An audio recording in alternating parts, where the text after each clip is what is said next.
নমস্কার বন্ধুরা, মেঘার সাথে বাঙালিয়ানাতে আপনাদের সবাইকে স্বাগত। আজ নিয়ে এসেছি ধাবা স্টাইলে পনির বাটার মশলা রেসিপি। ভীষণই ইয়াম্মি একটা প্রিপারেশন। এটা বাড়িতে যে কোনো অনুষ্ঠানে নির্দ্বিধায় মেনুতে এটা রাখতে পারেন, সবাই ভীষণ পছন্দ করবে। এটা বানানোর জন্য একটা কড়াই গরম করে প্রথমে ওর মধ্যে 1 টেবিল স্পুন মতো রিফাইন্ড অয়েল দিয়ে দিলাম।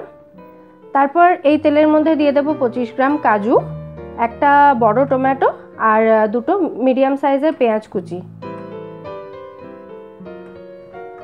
হালকা একটু নাড়াচাড়া করে তারপর এর মধ্যে 1 টিস্পুন মতো পোস্ত দিয়ে দিলাম। সাথেই দিয়ে দেব 10 কোয়া রসুন এবং সামান্য 1 ইঞ্চ মতো আদা জুলিয়ান করে কেটে রেখেছিলাম আমি। সেগুলো দিয়ে খুব ভালো করে ভেজে নিতে হবে এগুলোকে। যতক্ষণ না টমেটোটা একদম নরম হয়ে যাচ্ছে ততক্ষণ এটা ভেজে নিতে হবে। দেখুন এখানে টমেটোটা একদম নরম হয়ে এসছে। এরপর আমি গ্যাসটা অফ করে এটাকে আগে ঠান্ডা করে নেব। ঠান্ডা হয়ে যাওয়ার পর এটা একটা মিক্সিং জারে দিয়ে দিচ্ছি আমি। এটার একটা স্মুথ পেস্ট বানিয়ে নেব। পেস্টটা বানানোর সময় যদি প্রয়োজন হয় তাহলে একটু জল দিতে পারেন এর মধ্যে।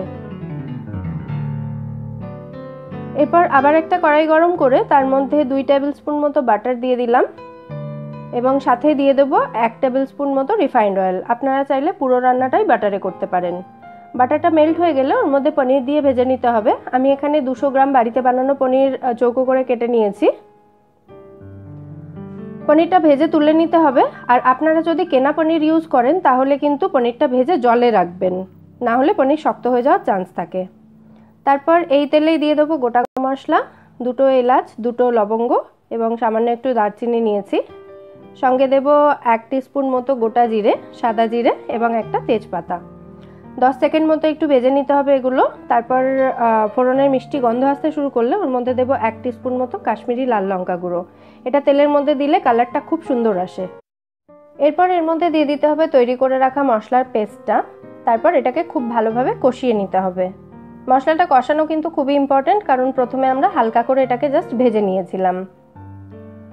মশলাটা কষানোর সময় দিয়ে দেব পরিমাণ মতো নুন, লাল লঙ্কা গুঁড়ো 1 টিস্পুন, 1/2 টিস্পুন হলুদ গুঁড়ো, 1/2 টিস্পুন জিরে গুঁড়ো এবং 1/2 টিস্পুন ধনে গুঁড়ো দিয়ে সমস্ত মশলাটাকে একসঙ্গে খুব ভালোভাবে কষিয়ে নিতে হবে। সামান্য একটু জল দেব যাতে মশলার এই পেস্টটা পুড়ে না যায়। টক দই দিচ্ছি এখানে 3 টেবিল স্পুন মতো। টক দই কিন্তু যে কোনো রান্নায় দেওয়ার আগে খুব ভালো করে ফেটিয়ে নেবেন, না হলে দইটা কেটে যাওয়ার চান্স থাকে। দইটা ভালোভাবে মিশিয়ে নিয়ে এর মধ্যে 1/4 টিস্পুন মতো আমি চিনি দিলাম।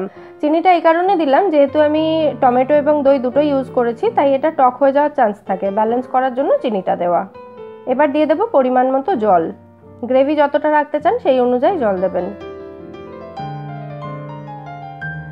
তারপর খুব ভালোভাবে মিশিয়ে নিয়ে এটাকে ফুটতে দিতে হবে। দেখুন এখানে গ্রেভিটা ফুটে উঠেছে। এবার এর মধ্যে ভেজে রাখা পনিরটা অ্যাড করে দিতে হবে। পনিরটা দিয়ে এটাকে আমরা কুক করব 2-3 মিনিট। 2 মিনিট পর রান্না অলমোস্ট কমপ্লিট। এর মধ্যে দিয়ে দিলাম 1/2 টিস্পুন গরম মশলা গুঁড়ো, মিশিয়ে নেব। সাথে দেব 1 টিস্পুন মতো কাসৌরি মেথি। কাসৌরি মেথি দেওয়ার আগে এটাকে হাতে ভালো করে রাব করে নেবেন, তাহলে এবারটা খুব ভালো আসে। এটাকেও মিশিয়ে দিতে হবে এবং সবশেষে দেব ফ্রেশ ক্রিম 2 টেবিল স্পুন মতো। ক্রিমটাকেও আমি ফেটিয়ে নিয়েছি এখানে। এবার খুব ভালোভাবে মিশিয়ে নিলেই আমাদের রান্না একদম রেডি। এখানে গ্যাস অফ করে দিলাম। এবার এটাকে সার্ভ করে নিতে হবে। আশা করব আজকের এই পনির বাটার মশলা রেসিপিটি আপনাদের ভালো লেগেছে। যদি ভালো লাগে তাহলে ভিডিওটাকে লাইক করবেন, এটা বন্ধুদের সাথে শেয়ার করবেন। আর আপনি যদি আমার চ্যানেলে নতুন হন তাহলে আমার চ্যানেল মেঘার সাথে বাঙালিয়ানাকে সাবস্ক্রাইব করতে কিন্তু একদম ভুলবেন না। ফিরে আসবো নতুন কোনো রেসিপি নিয়ে। সবাই ভালো থাকবেন।